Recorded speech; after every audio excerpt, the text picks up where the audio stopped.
ఇప్పుడు ఏ పార్టీ మేమైతే కార్ పార్టీకే పెడుతున్నాం. ఎందుకు కార్ పార్టీకి ఎందుకు? రేవంత్ రెడ్డి ఇల్లు ఇస్తా అంటున్నాడు. ఇండ్లు కేసీఆర్ కట్టిన ఇండ్లు అన్ని ఇచ్చిండా? మాకు ఇచ్చిండా?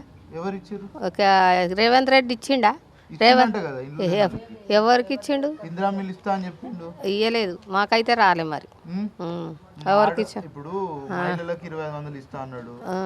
ఏమన్నా ఇచ్చిరా ఇటు ముఖాన? ఎవరికి ఇయ్యలే. మరి రేవంత్ రెడ్డి ఇటు ప్రచారం తిరుగుతున్నాడు, ఓట్లు ఏమని అడుగుతున్నాడు? అడుగుతున్నారు. ఓట్లు ఇస్తే మేము వేయం. మేము అప్పటి నుంచి ఇప్పటి వరకు కేసీఆర్కి వేసినాం. ఎందుకు కేసీఆర్కి ఎందుకు వేసారు? ఎందుకంటే మాకు తెలంగాణ, మాది తెలంగాణనే ఉన్నది. మాకు మా ఊర్లో మటు ఉన్నాడు ఆయన. ఢిల్లీలో ఉంటాడు ఈయన. ఢిల్లీలో ఆయన రేవంత్ రెడ్డి ఈడుంటే ఏంది? ఢిల్లీ నుంచి వస్తేనే కదా ఆయన చేసేది. ఇక్కడనే ఉంటాడు కదా పక్కకే జూబ్లీ ఉంటాడు. మరి మేమేం వచ్చిండా?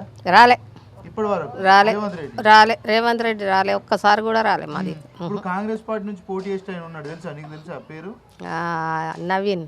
నవీన్ తెలుసా? ఎప్పుడన్నా వస్తాడా? వచ్చిండు షేక్ పెట్టుకుని. అంతకుముందు ఎప్పుడన్నా రాలే సేవ చేస్తాడు కదా ప్రజలకి? లేదు, రాలే. మాగంటి గోపినాథ్ ఎట్లుంటుండే? మా పినంటి గోపినాథ్ ఎట్లుంటుండే అంటే మంచిగానే ఉంటుండే. ఇప్పుడు ఆయన చనిపోయిండంట కదా, ఆయన భార్యను కూసబెడతారంట. అందు గురించనే మేము మహిళలం అందరం పోతున్నాం.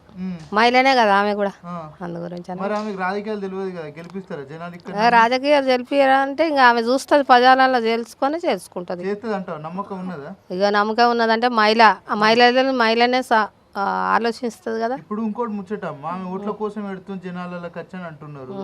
ఓట్ల కోసం ఎడుతుందా, భర్త చచ్చిపోయిన బాధతో ఎడుతుందా? ఇక బాధతో ఎడుతుందో ఓట్ల గురించి ఎడుతుందో ఆ మనసులో ఆమెకు తెలుసు, మాకేం తెలుసు. అంటే ఒక ఆడామె చెప్పు, నిజంగా మరి భర్త చచ్చిపోతే బాధ ఉండదా? కాంగ్రెస్ వాళ్ళు బాధపడతలేదు, ఓట్ల కోసం ఎడుతుందా అని చెప్తున్నారు. బాధ అంటే ఆమె భర్త చనిపోయిండు, నా భర్తది నేను గెలిపించుకోవాలని కూడా ఉంటది కదా. ఉంటది. అంటే భర్త చనిపోయిన బాధ ఉండదా? ఉంటుంది, బాధ ఉంటుంది. కానీ ఆ బాధ అన్నది నా భర్తది తిరిగి చేసుకున్నాడు కదా, నేను కూడా తిరిగి చేస్తా అన్నట్టు ఉండొచ్చు. ఇప్పుడు పింఛన్లు వస్తున్నాయి అందరికి? 2000 వస్తున్నాయి. ఈ నెల ఆ నెల, ఆ నెలది ఈ నెల. ఎలక్షన్లు అయిపోయిన వెంటనే 4000 చేస్తా అన్నాడు. చెయ్యలే కదా మరి. కేసీఆర్ అన్న 3000 చేస్తాను అన్నాడు, అబద్ధం చెప్పలే. సంవత్సరానికి పెంచుతాను అన్నాడు. చేసిండు. 2200 ఇస్తుండ్రు నాకు.